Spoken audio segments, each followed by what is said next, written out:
Why do runners run? Because they're runners.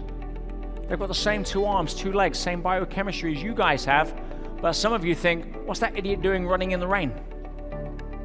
It's a nice warm cozy couch here. They don't get that. They're runners. They have to, it's part of their identity.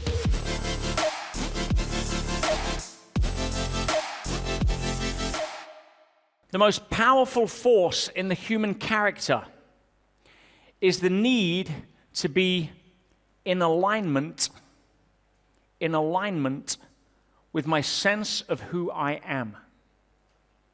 Your identity governs everything. If you're a vegetarian, it governs what you order off the menu, not because you've got different teeth, but because your identity is I am a, and everything you put after the words I am governs your behavior. It becomes automatic. See, why do runners run? Because they're runners. They've got the same 2 arms, 2 legs, same biochemistry as you guys have, but some of you think, what's that idiot doing running in the rain? It's a nice warm cozy couch here. They don't get that. They're runners. They have to, it's part of their identity. Entrepreneurs build businesses. That's what we do. That's why I'm unemployable.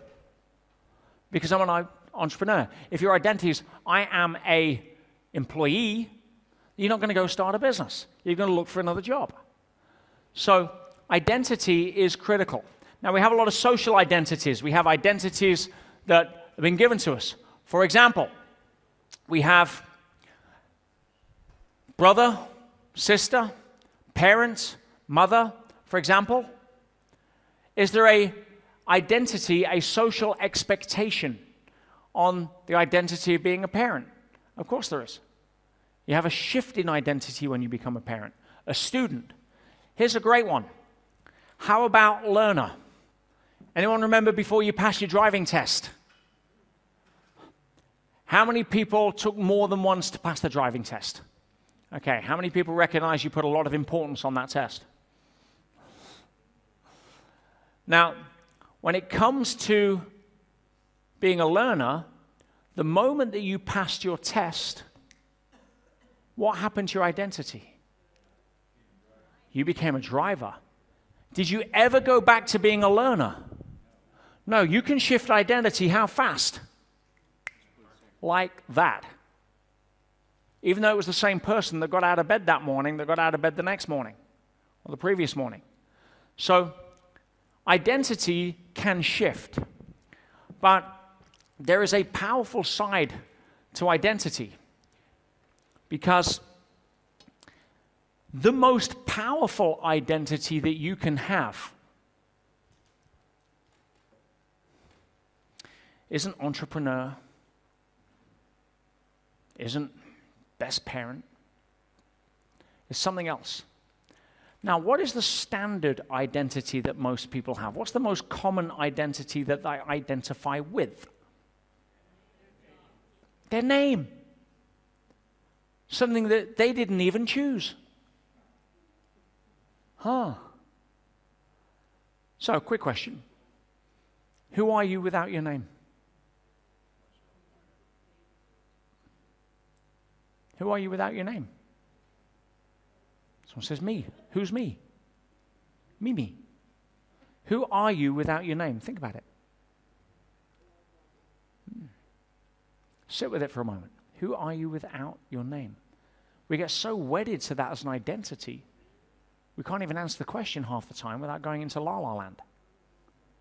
So come back in the room. See, the most powerful identity that you can have, the most empowering identity, is I am full stop. Not you are a full stop. That's not empowering. I am. Done. Nada. I am. From the perspective of I am, everything that comes after that is a choice. The challenge is that most people choose labels that are disempowering, not empowering. And if the identity is the most powerful part of the human personality and your psychology is highly wedded to it, wouldn't it make sense if you wanted to develop an empowering psychology to develop an empowering identity? It doesn't just make sense, it's imperative. So if you were to have I am full stop, recognizing that everything after that is a choice. The challenge is we put labels on that other people give us a lot of the time. I am not good enough. I'm overweight. I'm fat. So you know a lot of people that are overweight stay overweight because they don't like being overweight. What do I mean by that? So if you were happy with what followed from I am, and you were happy with I am full stop, you could choose what comes after it. I'm okay being overweight, now I can choose to be thin. But if I resist what it is that I've put on the end of that, it's going to persist. I've got this, what we call cognitive dissonance in psychology, this reconciling, this push and pull. See, if you want to change your life quickly, change your identity.